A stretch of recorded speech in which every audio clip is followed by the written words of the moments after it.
হয়ে যাবে, কলেজগুলো শেষের পথে একেবারে শেষ হয়ে যাবে। আমাদের ছেলে মেয়েরা যারা কাজের জায়গায় আসতে চায় তাদের কাছে কোনো কাজ থাকছে না, আরো কাজ থাকবে না। মজুরি যৎসামান্য হয়ে দাঁড়িয়েছে। দক্ষিণ ভারতের রাজ্যগুলো আমাদের প্রায় ডাবল, তার থেকে বেশি মজুরি ডেইলি। আমরা এই জায়গায় এসে দাঁড়িয়েছি। আমাদের হসপিটালগুলো করুণ অবস্থায় চলে গেছে। এদের পলিসি হচ্ছে কি তৃণমূল কি বিজেপি, সবকিছু প্রাইভেটের হাতে তুলে দাও। তাহলে স্কুল প্রাইভেট হবে, কলেজ প্রাইভেট হবে, ইউনিভার্সিটি প্রাইভেট হবে, কলকারখানা তাই। সরকারের কোনো জায়গায় শূন্য পদে নিয়োগ হবে না।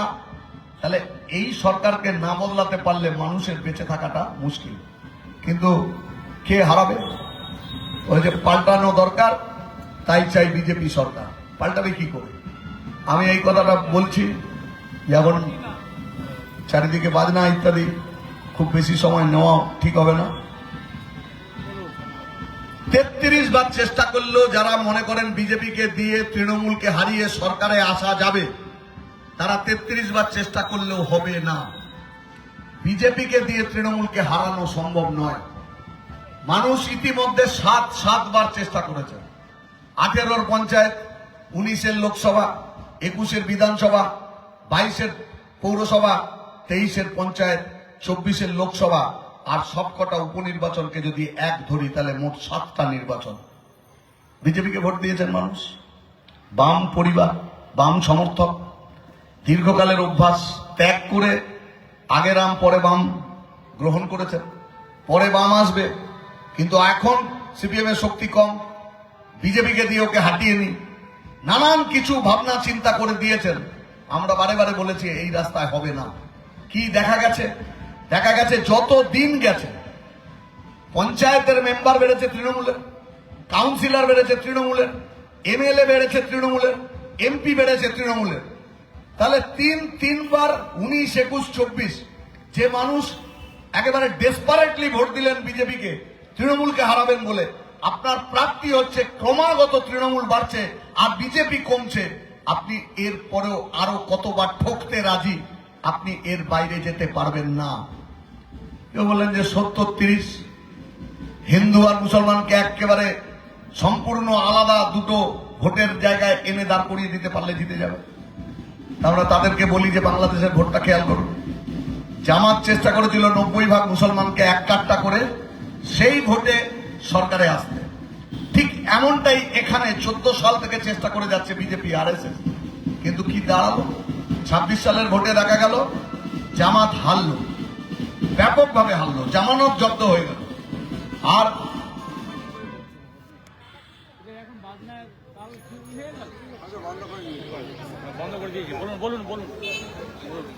জামাত হেরে গেল। এখন যে কারণে জামাত ওখানে মুসলিম বিরোধী, এই হিন্দু বিরোধী বিদ্বেষ তৈরি করলো, ভারত বিরোধী বিদ্বেষ জাগালো, এগুলোর মধ্যে দিয়ে 90% মুসলমান তাকে এককাট্টা করবার চেষ্টা করবে। 26 সালে বাংলাদেশের সংখ্যাগরিষ্ঠ মুসলমান মানুষ ঠিক করলেন জামাতের মতো একটি মৌলবাদী সাম্প্রদায়িক শক্তির হাতে দেশ তুলে দেওয়া যায় না। তারা দিলেন না। আপনি যদি এবারে এখানে এপার বাংলায় আসেন, তাহলে 19, 21, 24 পরপর 3টে নির্বাচন যদি দেখেন, তাহলে দেখবেন এই একই কারণে, যে কারণে জামাতের হাতে বাংলাদেশ ক্ষমতা তুলে দিল না, পশ্চিম বাংলাতেও এই একই কারণের জন্য বিজেপি আরএসএস এর হাতে মানুষ ক্ষমতা তুলে দেয়নি। তাহলে যেটা বাংলাদেশে সম্ভব না, ওপার বাংলায় সম্ভব না, যে কারণে সম্ভব না, একই কারণে এপার বাংলায়, পশ্চিম বাংলায় আরএসএস বিজেপির পক্ষে তা যাবে না। আচ্ছা, যে মানুষ বিজেপিকে দিয়ে তৃণমূলকে হারানোর কথা ভাবেন, আচ্ছা তারা কখনো ভেবে দেখেছেন যে আপনি চাইছেন বিজেপিকে দিয়ে তৃণমূলকে হারাতে, কিন্তু বিজেপি কি চায়? এই ধরুন এসআইআর এর কথা শুনছিলেন। এই এসআইআর নিয়ে ইলেকশন কমিশনে যতগুলো মিটিং হয়েছে, আমি একটি মিটিংয়ে, সব মিটিংয়ে আমি থাকি, একটা মিটিংয়ে তৃণমূলের এ রাজ্যের টপমোস্ট লিডাররা এই মিটিংয়ে যায়, তারা কিন্তু কেউ বিরোধ করেনি। বিরোধ হয়েছে আমাদের সঙ্গে, কংগ্রেসের সঙ্গে, সিইও উত্তপ্ত বাদানুবাদ হয়েছে। কিন্তু এদের যে নেতারা গেছে তারা জিজ্ঞেস করেছে সেই মিটিংয়ে বুথে সিকিউরিটি কি থাকবে, সেন্ট্রাল ফোর্স কত থাকবে। ও ভোট লুট করবার তাল করছে, কিন্তু এসআইআর নিয়ে ওর কোনো বক্তব্য সেখানে নেই। যা নাটক করছে বাইরে, কেস করেছে মুস্তারি বানু, সেই কেসের ভিত্তিতে ট্রাইব্যুনাল তাতে যারা অ্যাপিল করেছে 21 তারিখের মধ্যে যতগুলো ক্লিয়ার হবে তারা 23 তারিখে ভোট দিতে পারবে। সুপ্রিম কোর্ট এই রায় দিচ্ছে মুস্তারি বানুর করার মামলা। আর মমতা বন্দ্যোপাধ্যায় বেমালুম কালকে বিকেলবেলা বলে দিলেন এই মামলা নাকি উনি করেছেন, তাই উনি আজ সব থেকে খুশি। নিজের ডিগ্রি থেকে শুরু করে মুস্তারি বানুর কেস সমস্ত কিছুতেই মহিলা মিথ্যে কথা বলে যান, আজকেও তাই করছে। বিজেপি যদি চাইতো তৃণমূলকে হারাতে, দুনিয়ার মুখ্যমন্ত্রী জেলখানাতে যায়, মমতা বন্দ্যোপাধ্যায়কে একবার সিবিআই ইডি ডেকে জিজ্ঞেস করলেন না তো, সারদাতে আপনার ছবি, সারদার মালিক সুদীপ্ত সেন কিনেছিল 1,86,00,000 টাকায়, আপনি তো ছবি আঁকতে পারেন না, আপনার ছবি এই দামে কিনলো কি করে, আপনার এই টাকাটা কোথায় গেল, জিজ্ঞেস করেনি তো? নিয়োগ, বালি, পাথর, আবাস, দুর্নীতির মালা পড়া একটা সরকার, অভিষেকের নাম কোন চার্জশিটে কেন সিবিআই লিখতে পারলো না? সম্পূর্ণ সেন্ট্রাল ফোর্স এয়ারপোর্টের ভেতরে, কাস্টমস, সোনা দানা সহ ভাইপোর বউ ধরা পড়ল। তারপরে যখন জানলো যে হচ্ছে ভাইপোর বউ, তারপর কলকাতা দিল্লি ফোনাফোনি হওয়ার পরে মালপত্র সমেত ভাইপোর বউ এয়ারপোর্ট থেকে বেরিয়ে এলো। অন্য কেউ পারত বেরিয়ে হতে? কে ছাড়ালো? কেন ছাড়ালো? আরজি করের এত বড় ঘটনা, প্রথম দিন থেকে মমতা বলে আসছে ওই সঞ্জয় ওই কালপিট। ডাক্তাররা মানতে রাজি না, কোটি কোটি মানুষ মানতে রাজি না, একজন লোকের পক্ষে এই কাজ করা সম্ভব নয়, কিন্তু সরকার বলেছে ওকে ফাঁসি দিয়ে দাও। আরএসএস এর প্রধান মোহন ভাগবত বলেছে যে আমাদের স্ট্যান্ড হচ্ছে সরকার যেটা বলছে সেটাই। বিজেপির নিয়ন্ত্রিত সিবিআই 1.5 বছর পেরিয়ে যাওয়ার পরে আর একজন লোককে খুঁজে বার করতে পারেনি যে এই খুন এবং ধর্ষণের সঙ্গে যুক্ত। বিজেপি ওর মাকে ক্যান্ডিডেট করে দিয়েছে। এর থেকে বেশি কৃতিত্ব বিজেপি অর্জন করবার জায়গায় যেতে পারেনি। তাহলে বিজেপি কি চায় এই সরকার যাক? না, চায় না। সবকা মালিক এক হয়, আরএসএস দুটোই চালাচ্ছে। আপনি যদি ওকে ভোট দেন, আমাদের রাজ্যের যা ডেমোগ্রাফি, জনবিন্যাস, এসআইআর, অনেক নাম কেটে দিয়েছে, এবারে তৃণমূল বিপদে পড়ে যাবে। আমি বলছি এসআইআর হোক আর বাঙালি হেনস্থা হোক, ভেঙে পড়া তৃণমূলকে অক্সিজেন যোগানোর কাজ বিজেপি করছে। তৃণমূলকে লোকে সরাতে চায়, কিন্তু কোন সরকার? এমন সরকার চাই যেখানে উচ্চ শিক্ষা পর্যন্ত অবৈতনিক হবে, সরকারি পরিকাঠামো। এমন হসপিটাল চাই যে হসপিটালে সব রোগের ডাক্তার থাকবে, ব্লক লেভেলে, মহকুমা লেভেলে, জেলা স্তরে। কে করতে পারে? বাম। অনেক কাজ তৈরি করতে হবে, বক্রেশ্বর, হলদিয়া, তারপরে ইলেকট্রনিক্স কমপ্লেক্স, সল্টলেকের আইটি সেক্টর, সেক্টর 5, তারপরে সিঙ্গুর কেমিক্যাল হাব, ভিডিওকন, শালবনির ইস্পাত কারখানা। যারা কাজ তৈরি করতে করতে চলে গেছিল তাদেরকে ফিরিয়ে নিয়ে এলে আবার কাজ তৈরি হবে, আবার উদ্যোগ নেওয়া হবে, আবার কলকারখানা তৈরি হবে। বুদ্ধদেব ভট্টাচার্যের স্বপ্ন ছিল আমাদের ছেলেমেয়েরা বাইরে যাবে না পড়তে, আমাদের ছেলেমেয়েরা বাইরে যাবে না কাজ করতে। আজকে সেই কথা বলবার সময় এসছে। এই যে দলে দলে লাখে লাখে পরিযায়ী শ্রমিক বাংলা ছেড়ে চলে যাচ্ছে কায়িক শ্রম দিতে, আর মধ্যবিত্ত ঘরের উচ্চ শিক্ষিত ছেলে মেয়েদেরও এখানে কোনো কাজ নেই। টাকার বিনিময়ে সরকারি চাকরি, আর সমস্ত কাজ হচ্ছে অস্থায়ী। মালিক ভগবান। অনলাইন কাজ, 12 ঘন্টা 14 ঘন্টা ডিউটি, 9-10 হাজার টাকা রোজগার। সিভিক ভলেন্টিয়ার 10 বছর রাস্তা পাহারা দেওয়ার পরে তার 1,000 টাকা বেড়ে হয়েছে 11,000। মানুষের জীবন পদ্ম পাতায় 1 ফোঁটা জলের মতো, এটাই জীবন করে দিয়েছে। কোথাও স্থায়িত্ব নেই, সুরক্ষা নেই। বদলাতে গেলে কাকে দিয়ে? ওই বিরস বদন 70-30 হিন্দু মুসলমান মন্দির মসজিদ সারাক্ষণ বলতে থাকা শুভেন্দু, সুকান্ত, এরা মানুষের জীবন, জীবিকা, রুটি রুজি, ভবিষ্যৎ, ছেলে মেয়েদের ভবিষ্যৎ এ নির্মাণ করবার জন্য যে স্বপ্ন লাগে, সেই স্বপ্ন দেখানোর জন্য সেই মেধা সম্পন্ন ছেলে মেয়ে লাগে। আজকের জেনারেশন লাগে। আজকের জেনারেশন তৃণমূলে কোথায়? গাল কাটা নাক কাটা চোর চিটিংবাজ কিছু পাওয়া যাবে? বিজেপিতে সেম ক্যাটেগরির কিছু লোক তৃণমূল থেকে গিয়ে ভিড়েছে, যাদের মাথাতে আবার ঢোকানো হয়েছে দাঙ্গা করেই তোমায় বড় হতে হবে। এর বাইরে এদের কাছ থেকে কি পাওয়া যেতে পারে? এই নির্বাচনে মানুষকে বাঁচতে হবে যে কোনটা আমার রাস্তা হবে। শক্তি কি? যদি পলিটিক্যাল পার্টির শক্তি বলেন, তাহলে ব্রিগেড হচ্ছে সব থেকে বড় শক্তি পরীক্ষার জায়গা। প্রধানমন্ত্রী এসছে, দেশ চালাচ্ছেন, বিশাল শক্তি, চেয়ার পেতে ব্রিগেড করেছে, ময়দানের পরের দিন ঘোড়াগুলো হেসেছে। তাহলে এই জীবনে আমি দেখিনি ব্রিগেড প্যারেড গ্রাউন্ডে চেয়ার পেতে সভা। মমতা বন্দ্যোপাধ্যায় 15 বছর সরকার চালালেন, হকার থেকে শুরু করে অটো চালক, টোটো চালক জোর করে নিয়ে যায় মিটিং, কিন্তু জীবনে কখনো ধর্মতলার মোড় ছেড়ে ব্রিগেডের মাঠে মিটিং করবার সাহস দেখাননি। সিপিআইএম 15 বছর ক্ষমতায় নেই, সিপিআইএম এর ক্ষমতা আছে একা ওই ব্রিগেডের মাঠ ঘুরিয়ে দিতে। কোভিডের সময় যখন 6টা-7টা মাস্ক সেটে সব ঘরের মধ্যে ঢুকে বসে আছে, অনেক সম্পত্তি বানিয়েছে, তো জীবনের মায়া অনেক। আমাদের ছেলেমেয়েরা রেড ভলেন্টিয়ার হল, অক্সিজেন সিলিন্ডার নিয়ে ওই পেশেন্টের বাড়িতে গিয়ে ওই পেশেন্টের নাকে অক্সিজেনের নল ঢোকালো।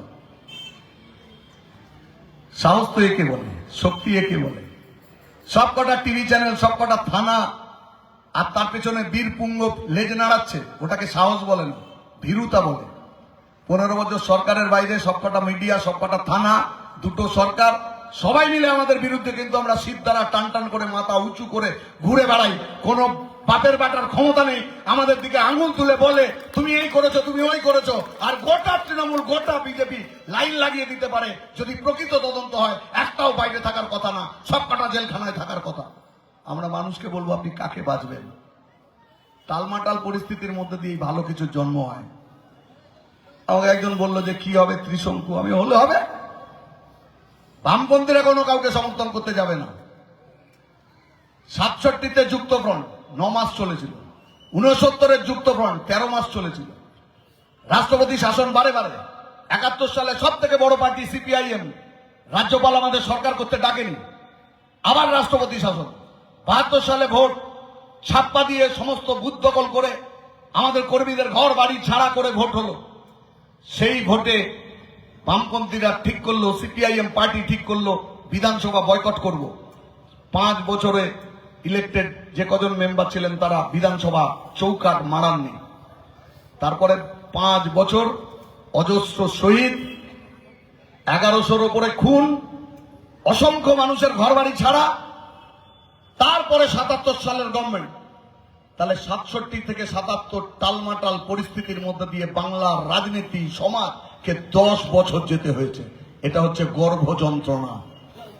যদি সত্যি কিছু ভালো প্রসব করতে হয়, সমাজকে যদি বড় কিছুর দিকে যেতে হয়, তাহলে এই টালমাটাল পরিস্থিতির মধ্যেই আপনাকে বন্ধু চিনতে হবে, তার পাশে দাঁড়াতে হবে। বামপন্থীরা ছাড়া অগণিত খেটে খাওয়া গরিব শোষিত নিপীড়িত মানুষের বন্ধু কেউ হতে পারে না, না তৃণমূল না বিজেপি। ওরা ধর্ম দিয়ে আপনার ভোট দিচ্ছে। ধর্ম কি এরা জন্ম দিয়েছে নাকি? মোদী জন্ম দিয়েছে, শাহ জন্ম দিয়েছে? ধর্মের ঠেকা এরা কেন না? ধর্মকে ব্যবহার করছে, ধর্মের আড়াল খুঁজছে। কেন? তার নিজের ক্ষমতার স্বার্থে কতগুলো লম্পটকে চেয়ারে বসাবে, তার জন্য তারা ধর্মকে, আপনার ধর্মকে ব্যবহার করছে। আপনি কেন আপনার ধর্মকে ব্যবহৃত হতে দেবেন? কতগুলো মৌলিক প্রশ্নের সামনে এবার আমাদের দাঁড়াতে হবে। এরা কি ধার্মিক? এরা ধর্ম বিশ্বাসী? একজন ধর্মপ্রাণ মানুষ, তিনি যে ধর্মের মানুষ হন না কেন, অন্যের ক্ষতি চান না, সিংহাসন চান না। তিনি পরমাত্মার সঙ্গে নিজের সম্পর্ক স্থাপন করবার জন্য ধ্যান করতে পারেন, আরাধনা করতে পারেন, নামাজ পড়তে পারেন, যে ধর্মে যা আছে তা করতে পারেন। সেখানে তিনি শুদ্ধ, তিনি এক মনে একাগ্র চিত্তে সর্বজীবের মঙ্গল কামনা করেন। কিন্তু এ কেমন ধর্ম পালন? যে ধর্ম পালনের মূল লক্ষ্য হচ্ছে মানুষের মধ্যে ঘৃণা বিতরণ। এই ঘৃণা বিতরণের মধ্যে দিয়ে প্রাপ্তি কি?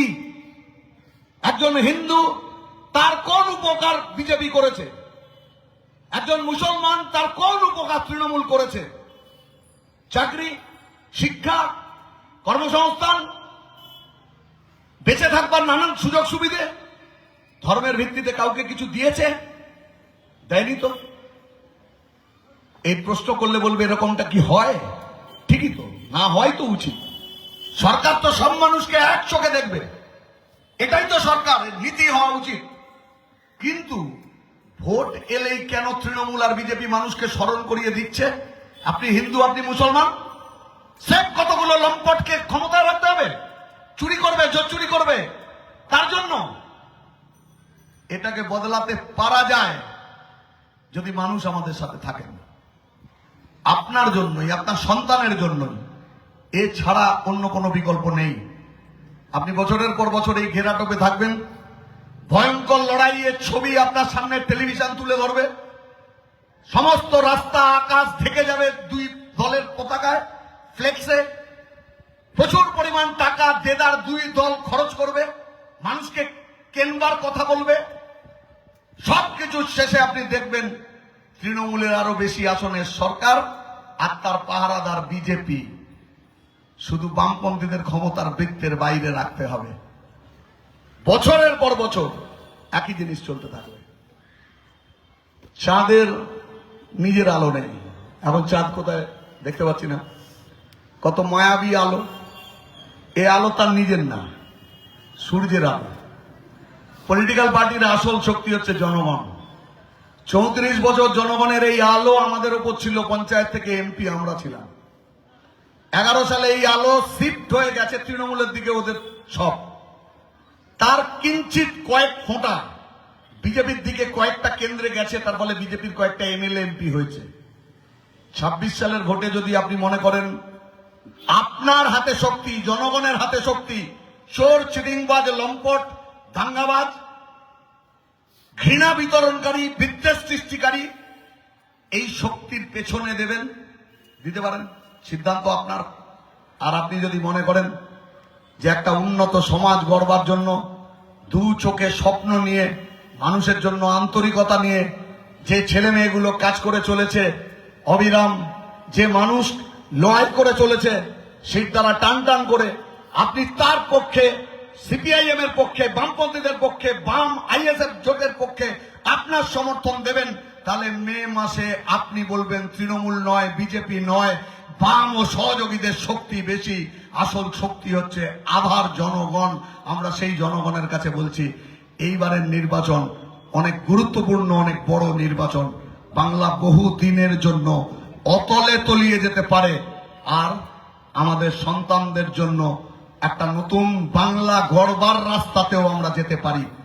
আমরা আশা করব নোয়াপাড়া বিধানসভা কেন্দ্রে কমরেড গার্গী চ্যাটার্জি, অন্যান্য বিধানসভায় বামপন্থী প্রার্থী, আইএসএফ এর প্রার্থী, তাদেরকে নির্বাচিত করবার মধ্যে দিয়েই নতুন বাংলা গড়বার লক্ষ্যে চলুন আমরা সকলে এগোই। তাতে কিছু ব্যথা, কিছু বেদনা, কিছু সংশয়, কিছু দ্বিধা থাকবে। এগুলোকে অতিক্রম করেই নতুন স্বপ্নকে বাস্তবায়িত করবার চেষ্টা আমরা করি। আমাদের ব্যক্তি জীবনে করি, পরিবারের জীবনে করি, বৃহত্তর সমাজের জীবনে, রাজনীতির জীবনেও এই আবেদন আপনার কাছে রাখছি। বদলাতে হবে, তবে সেটা সঠিক পথে, সেই পথটা লাল ঝান্ডা ছাড়া অন্য কিছু না। আপনাদের সকলের কাছে এই আবেদন জানিয়ে আমার কথা শেষ করলাম। ইনকলাব জিন্দাবাদ।